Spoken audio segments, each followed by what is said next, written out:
Is it too early to be saying that? Probably Spurs fans. I'm enjoying it anyway. I don't ever slow up, no I don't take I got no love for the fakeness. If you wanna play tough and wanna hate this, I'll always show up and make a statement. What is up, San Antonio Spurs fans? Welcome to TSR Sports. Listen, I know the Spurs haven't officially drafted Victor Wembanyama yet. However, I can't see any scenario where they're not drafting him. And if we did draft somebody different, you might literally see me faint while live for the NBA draft next month. That being said, not videos not so much for a dynasty. I mean, there could be a dynasty, but I want to talk about our starting lineups moving forward, and if we could have a lineup that becomes a perennial playoff team, a perennial contender, maybe a perennial winner. Do we have enough right now with our guys? And what's going to be the best lineup, Spurs fans, for us moving forward? Drop a comment down below. Out of some of these lineups I'm putting up here, which one stands out to you the most that you would like to go with? If, of course, we draft Victor, hit that thumbs up, next support a fellow Spurs fan, and subscribe for more Spurs content because there's going to be a lot of Spurs content coming in the future as long as my voice holds up. Anyway, let's get into the meat and potatoes of the video. So this is starting lineup. A lot of folks, Spurs fans, myself included, have kind of seen the Spurs maybe going with this season. This would be our biggest lineup in quite some time with Zach Collins, who's pushing 7 feet at center. An incredible 7'5", 8-foot wingspan Victor Wembanyama at power forward. Keldon Johnson staying at small forward. Devin Vassell staying at shooting guard. And then in a change of things, Jeremy Sohan, our former power forward, kind of doing a hybrid position where he's going to be playing point forward. He ran the point some points last year. It was very rough to start, but got better as the season progressed. And if he practiced doing this in the offseason, look, we've seen this kid's worth ethic. We've seen him get better. There's no reason to believe that he couldn't be efficient at being a point forward. We've seen LeBron James do it. I believe Larry Bird did it back in the day. So it's certainly a possibility, Spurs fans. And just having a big lineup for the first time in like forever would be something we desperately need because I don't know how many times I've seen the Spurs play and I see teams get offensive rebounds left and right, getting second chance opportunities, 30 chance opportunities, maybe 30 chance opportunities, but third chance opportunities as well. So this is a lineup that intrigues me. Of course, there's the big asterisk on these starting lineups. What if they keep Trey Jones? If they re-sign Trey Jones, you gotta think Trey Jones will be our starting point guard. Some of you think he can be the guy, some of you don't. I'm still honestly in the middle. I'm not sure if he's the guy. So if Trey's our starting point guard, well, what's that mean? Well, it means the lineup gets shuffled a little bit. I got Zach, Wemby, and Sohan starting from the 5 to the 3, but I actually have Keldon Johnson coming off the bench. I don't see that happening. Some of you suggested Keldon being a spark plug off the bench. Hey, maybe it could, and then with Vassell and Jones in the backcourt. It should be noted, this just crossed my mind. For the longest time, we needed to draft a power forward, and we kept drafting guard, the San Antonio guards. When we draft Victor, that'll be 2 years in a row we draft a power forward. Anyway, so this lineup here, I don't see this happening. I don't really see this one happening here either. This will just be a switch. Devin Vassell coming off the bench and Keldon Johnson starting at shooting guard. I don't like Keldon starting at shooting guard. Maybe the Spurs would do a switch where Sohan's defending the 2 and Keldon staying at the 3. I just feel like Keldon's that weird spot where he's just a little sometimes undersized to guard the 3 and definitely not mobile enough to guard the 2. So this lineup I can't see happening, but I figured I'd throw it up there just in case somebody says, no, TSR, you're wrong. This would be a great lineup. No, I don't think so. All right, so this scenario I also don't see happening. This is with our normal starting lineup from last season. Sohan, Johnson, Vassell, and Jones. However, Wemby is starting at center. He doesn't want to play center. He wants to be like Kevin Durant and be a really big, tall power forward. And the guy, look, he may be really tall, but he doesn't have the weight. Centers like Nikola Jokic, Joel Embiid, and others would bully him around so much in the paint. That's what Zach Collins for, to take those hits and get under their skin.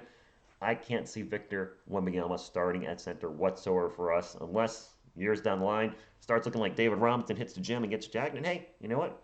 He's going to have mentors in David Robinson and Tim Duncan out there in San Antonio. So this is a good landing spot for him. And last but not least, what the heck is this? Well, maybe the Spurs throw a fly in the ointment, and all of a sudden we got a lineup that nobody would have thought of.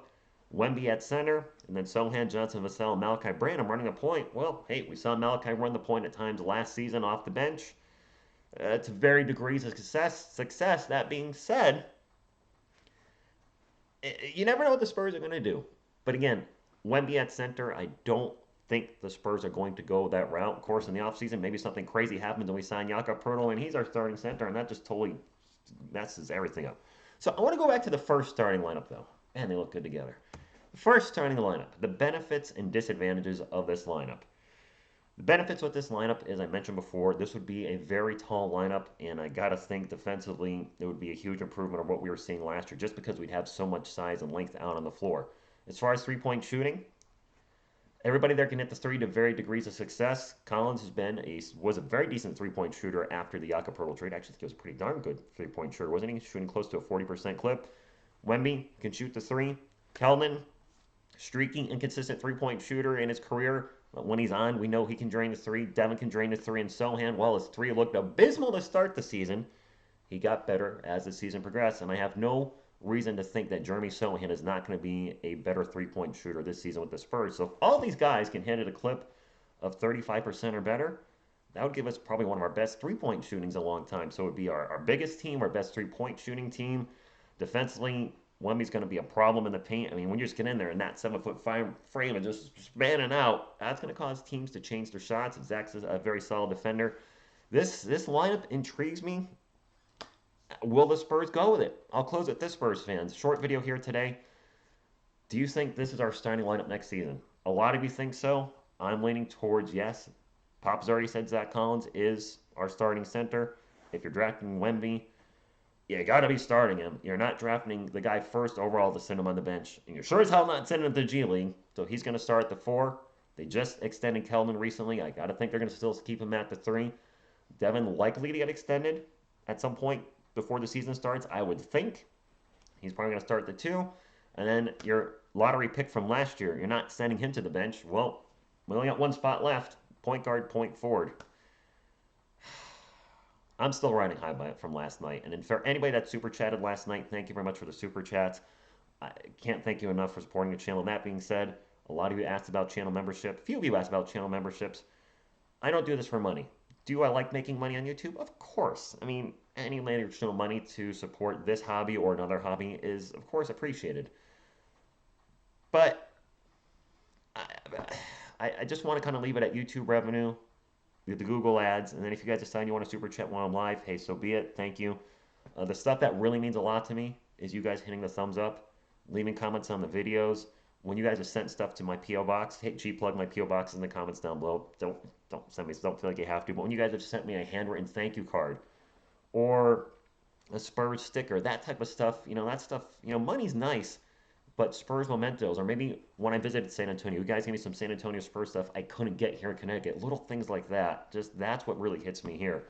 So that, saying a thank you, TSR, I read every thank you, every comment you guys put up in the videos. That's the stuff that means more to me than anything else, than any type of monetary value I can get off of this channel, because I'm a Spurs fan in Connecticut, and I don't have a Spurs community.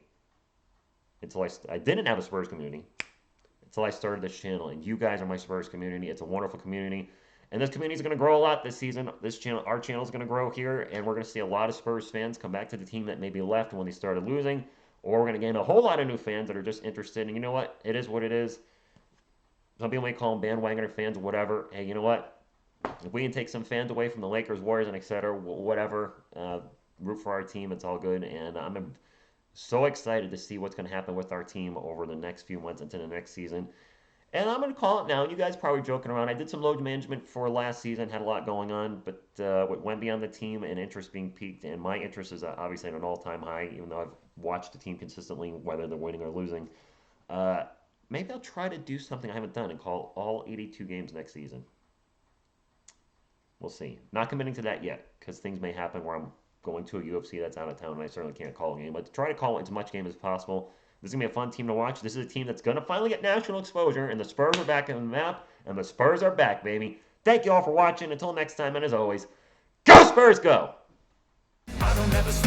Hit the wrong video again. Second time I've done that. Come on, TSR, do better.